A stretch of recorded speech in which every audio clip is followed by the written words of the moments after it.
Assalamualaikum warahmatullahi wabarakatuh. Perkenalkan, nama saya Alika Rizky dari kelas 4 PJJE dengan NIM 062440111931.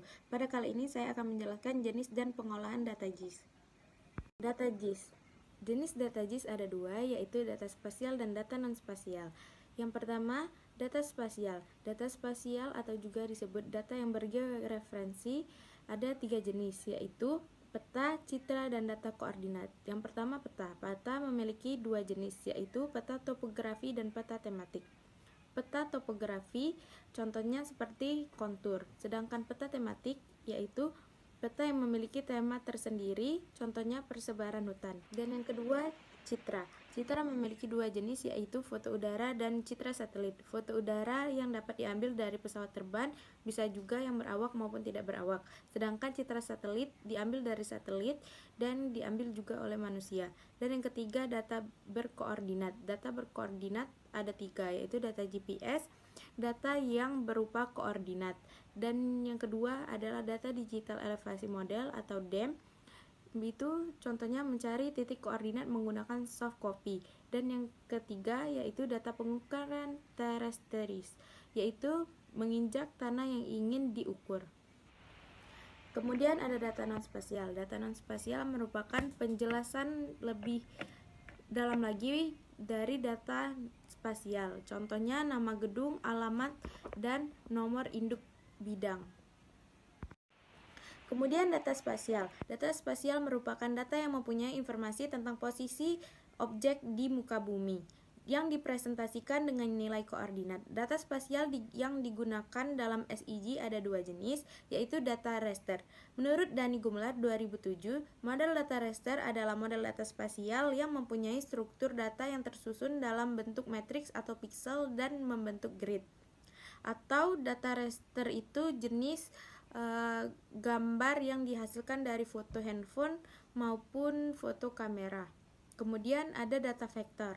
Model data vektor adalah data yang menyajikan informasi poin, garis, dan poligon disimpan dalam bentuk koordinat x, y, atau berupa garis-garis tegas yang skalanya itu detail. Kemudian ada representasi titik garis area dari model data raster dan vektor. Dapat dilihat pada gambar di samping, itu ada contoh data raster, kemudian entities, dan juga vector view of the world. Model data raster, tingkat keakurasian model ini sangat bergantung pada ukuran piksel atau biasa disebut dengan resolusi. Kemudian ada karakteristik data raster. Karakteristik utama data raster adalah bahwa dalam setiap sel atau piksel mempunyai nilai. Contoh raster DEM, pikselnya memiliki nilai ketinggian. Dan kedua, lokasi dalam setiap sel atau piksel didefinisikan dalam bentuk baris dan kolom, di mana di dalamnya terdapat informasi mengenai posisi. Dan dapat dilihat pada gambar di bawah, yaitu ada sel atau piksel, kemudian ada baris dan kolom. Kita dapat membedakannya yang mana sel atau piksel dan yang mana baris serta yang mana kolom. Dapat dilihat pada gambar ini ada raster data model, di mana pada gambar ini banyak memiliki warna, yaitu grid cell yang dalam matriks MN sel-sel. Kemudian ini contoh data vektor yang mana kita dapat lihat kalau vektor itu berupa garis sumbu X dan Y dan tersusun dalam rangkaian garis koordinat. Kemudian penyimpanan data vektor. Data vektor yang sebenarnya adalah berupa titik. Kemudian garis dibangun oleh dua titik yang memiliki koordinat yang berbeda, sedangkan poligon dibentuk dari lebih dari dua titik koordinat. Penyimpanan data raster yang pertama, data raster disimpan dalam suatu urutan nilai, sel ataupun piksel. Sebagai contoh 80, 74, 45, 34, dan seterusnya. Penyimpanan data raster yang kedua, ukuran sel atau piksel menentukan bagaimana kasar atau halusnya pada pola atau objek yang akan direpresentasikan. Kemudian semakin kecil ukuran sel ataupun piksel, maka akan semakin halus atau lebih detail. Akibatnya, data storage yang besar dan mempengaruhi kecepatan proses. Dapat kita lihat pada gambar di samping, contoh data raster yaitu yang di bagian atas. Kemudian representasi dunia nyata dengan model data vektor. Representasi dunia nyata menurut Bernhard Watson dalam Jafar Ellie 2009 bahwa sebenarnya dunia nyata dalam representasikan dengan berbagai unsur sesuai dengan yang ada di lapangan. Dapat kita lihat pada gambar di samping contohnya. Kemudian sistem koordinat model data vektor dan raster yang pertama. Apabila di dalam data raster memiliki suatu sistem koordinat, misalkan koordinat kartesian, maka setiap baris merupakan paralel dengan sumbu x-aksis, dan kolom paralel dengan sumbu y-aksis. Dapat kita lihat pada gambar di samping contohnya. Kemudian sistem koordinat model data vektor dan raster yang kedua. Demikian pula apabila sel atau piksel membuat sistem koordinat UTM, Universal Transverse Mercator, dan sel atau piksel memiliki ukuran 100, maka lokasi sel atau piksel tersebut pada 300, 500 east dan 5, 900, 600 and north. Dapat kita lihat pada contoh gambar di samping.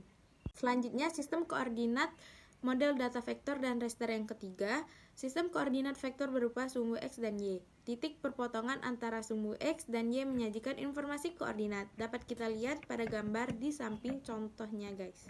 Kemudian data spasial, vektor dan raster. Kemungkinan bisa terjadi perselisihan antara kedua model data spasial.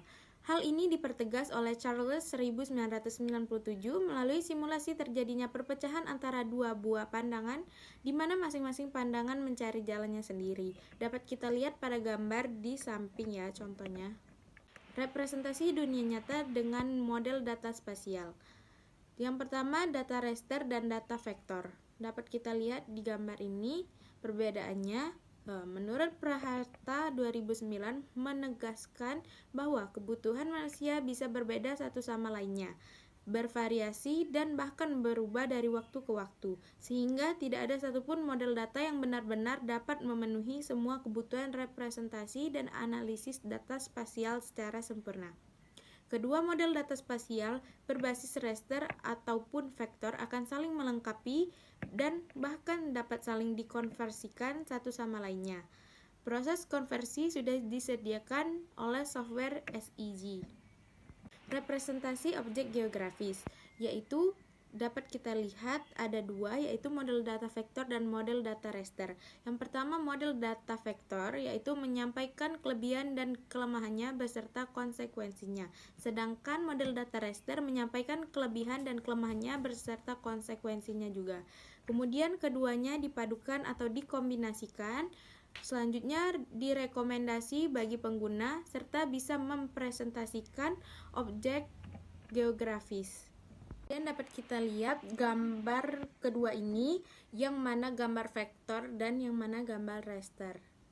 Dan pada gambar ini juga kita dapat membedakan yang mana jenis gambar vektor dan yang mana gambar raster.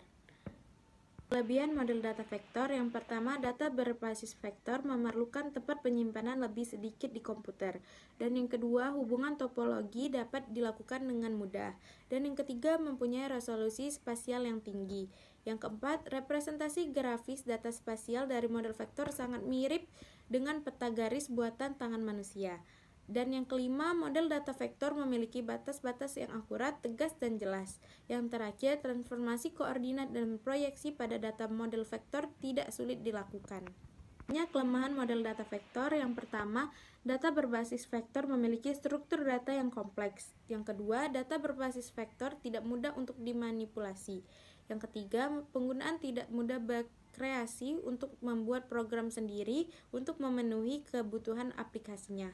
Yang keempat, proses untuk mendapatkan data vektor harus melalui tahapan yang disebut proses digitalisasi. Yang kelima, dalam memproses dan mengolah data vektor diperlukan perangkat lunak dan perangkat keras yang mahal. Dan yang terakhir, keenam, proses overlay beberapa layer dapat data vektor secara simultan memerlukan waktu yang cukup lama. Kemudian, kelebihan dari model data raster, yang pertama, memiliki struktur data yang sederhana. Yang kedua, mudah dimanipulasi dengan menggunakan fungsi-fungsi matematis sederhana karena strukturnya sederhana seperti matriks bilangan biasa.